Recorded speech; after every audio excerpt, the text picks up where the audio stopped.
Former Senegalese President Abdoulaye Wade has resigned as a member of the National Assembly ahead of its first sitting on Thursday. 91-year-old Wade won the seat in the July 30 legislative elections under the Senegalese Democratic Party and a coalition of other parties. He announced his resignation in a letter published by local media on Monday, saying he joined the contest only to support the party and the coalition.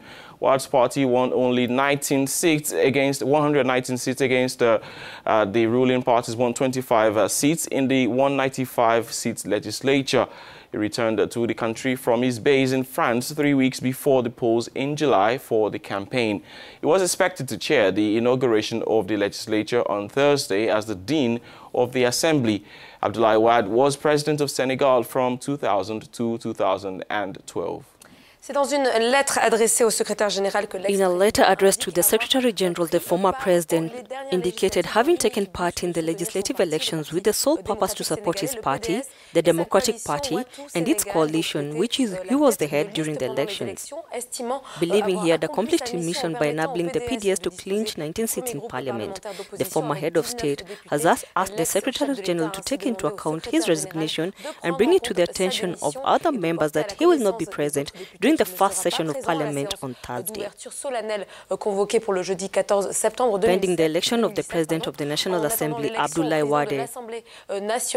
Wade was to sit as the head of the Dean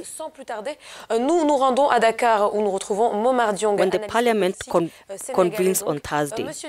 And joining us for more on this is Momar Diongo, a political analyst from Senegal. Well, how do you understand this decision by the president to resign? I think there's nothing surprising in Wade's attitude. Wade had simply returned to demystify his personality and popularity in his party and to win the winning coalition.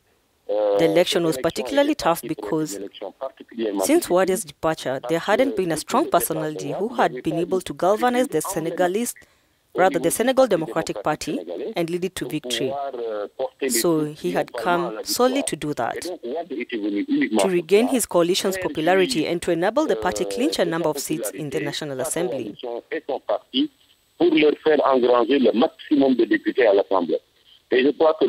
I believe without the presence of Wade, the coalition, even minus the PDS party, would not have been able to gather the 19 seats. So it is not surprising that after leading his coalition to garner many seats in Parliament, he has decided to step down.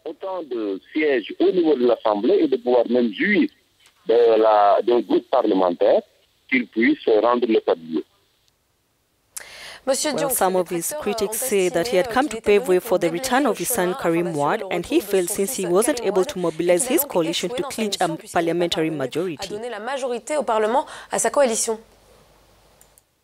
Well, I don't think he failed, because in reality, Wade came for two reasons. The first, as I mentioned, is the objective reason, which is he knew that he still had a popular base within his party.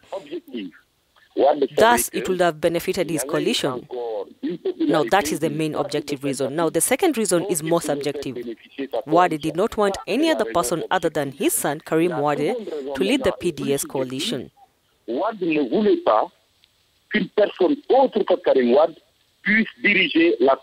So, in the absence of Karim Wade, who is exiled in Qatar and who cannot claim to lead the coalition, which the PDS party is part of, it is Wade who was left to occupy the space, and he did occupy the space because he could not have envisaged any other person other than Karim or him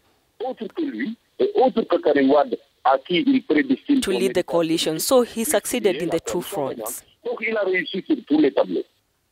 Well, in him wanting Karim Wade to head the PDS party in future, while still living in exile, is it not creating frustrations within the party? Well, it's already started because there are a lot of people who have left the party since it was decided that Karim Wade will be the party candidate in 2019, even though we know that he had previously been imprisoned. I know that he is keen on Karim Wade being the party's candidate, even though He is aware that it will be very difficult for him since Karim Wade il y a une peine qui plane sur ses épaules. Il a bénéficié d'une grâce présidentielle, mais la grâce présidentielle n'efface pas la peine. Was convicted for illegally amassing wealth and was, even though he was granted a presidential pardon. But the presidential pardon does not delete the penalties imposed upon him by the court, and it will be very difficult for him to get his candidature approved.